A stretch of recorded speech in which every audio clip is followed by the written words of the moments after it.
vamos para um exemplo aqui de como a gente vai trabalhar com isso. Então, a gente tem aqui um circuito, tem uma fonte de voltagem e tem 3 resistores.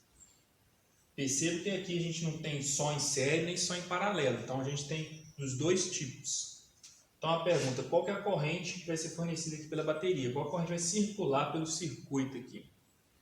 Então, vamos pensar. Só uma corrente I aqui, que eu não sei o valor.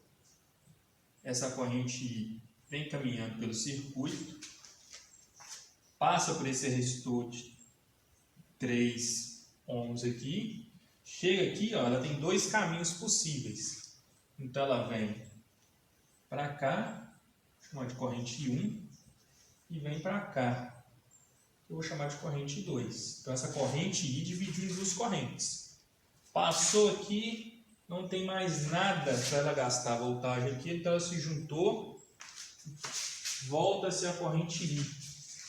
Então aqui ela volta-se a corrente I, ela junta novamente. Chega aqui e recomeça todo o processo. Então, para eu saber qual que é o valor dessa corrente, eu tenho que usar a lei de Ohm. V igual R I. Eu tenho V, mas eu não tenho um R apenas, eu tenho 3 R's. Para eu poder usar essa expressão, nesse circuito, eu tenho que substituir essas 3 resistências por uma só, para me encontrar o I. Posso usar essa expressão ou posso usar ela já nessa forma aqui, tanto faz. Critério. A expressão mais comum de estar é desse jeito de cá. Então, a primeira coisa que a gente tem que fazer é resolver esse circuito aqui, resolver essa associação de resistores. Essa aqui não tem como somar com essa de cá. Eu não tenho como somar essa resistência com essa aqui, porque eu tenho duas, e essas duas estão em paralelo. Então, para eu primeiro resolver esse circuito, eu vou resolver essa parte aqui em paralelo. Repare que eu tenho em paralelas, então um paralelo uma da outra, mas o critério principal é a voltagem. Então a corrente chega aqui com um valor de voltagem. Quando ela se encontra aqui, os 2 pedaços de corrente têm que ter o mesmo valor. Então ela gasta uma quantidade aqui nesse caminho, X, e gasta a mesma quantidade nesse caminho, X. Então se ela gasta aqui, sei lá, meio volt, aqui ela gasta meio volt. E quando elas juntarem aqui, uma não pode ter mais voltagem do que a outra. Então, vou resolver essas duas aqui. Essas duas aqui estão em paralelo, então vou usar essa expressão. Então, 1 sobre resistência equivalente é 1 sobre resistência 1, mais 1 sobre resistência 2, mais 1 sobre resistência 3, e assim por diante. Como a gente só tem duas, então vai ser 1 sobre resistência 1, mais 1 sobre resistência 2. 1 sobre resistência equivalente é 1. Resistência 1 vou tomar como a de cima, 1 sobre 3. Resistência 2 vou tomar como a de baixo, 1 sobre 6. Aqui, para eu poder somar, os denominadores têm que ser iguais. Frente. Então é 1 sobre resistência equivalente é igual.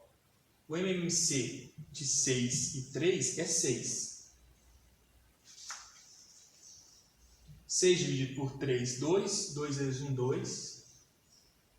Mais 6 dividido por 6, 1. 1 vezes 1, 1. Então, 1 sobre resistência equivalente, 3 sobre 6. Resolver isso aqui, ou multiplico cruzado, ou inverto. Eu encontro que a resistência equivalente aqui vale 2. Deixa eu colocar aqui. Resistência equivalente vale 2. Então, essas duas resistências eu posso trocar e imaginá-las como sendo uma só, que vale 2. Se ela é equivalente, então aquelas duas equivalem a uma resistência de 2 ohms. Então, agora, eu tenho essa resistência e essa de cá. é a mesma corrente que atravessa elas. Quando elas estavam separadas, eram correntes diferentes, mas pensando no total, a mesma corrente passa aqui. Então, aqui elas estão em série, uma em sequência da outra. A resistência equivalente é somar os valores da resistência. Então, a resistência equivalente aqui é 3 mais 2. Então, a resistência total aqui, ó, do circuito é 5. Então, posso pensar que essas duas resistências vão ser uma resistência só, 5 ohms.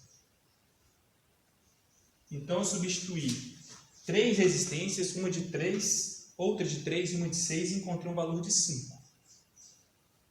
Nem sempre eu estou somando resistências e os valores vão aumentar. Vai depender do tipo de associação que eu tenho.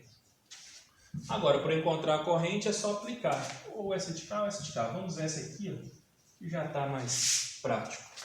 Então, para encontrar a corrente no circuito, é a voltagem dividida pela resistência. Corrente no circuito, então, é voltagem 1,5 dividido pela resistência de 5. 1,5 dividido por 5, 0,3 amperes. É a corrente que circula no circuito deste cabo. Então, os circuitos elétricos, a associação de resistores, são os casos que mais caem. À medida que a gente for dando continuidade, a complexidade vai aumentar também. A gente vai ter mais coisas. A gente vai ter outras linhas de raciocínio para poder resolver. Mas a ideia básica é essa.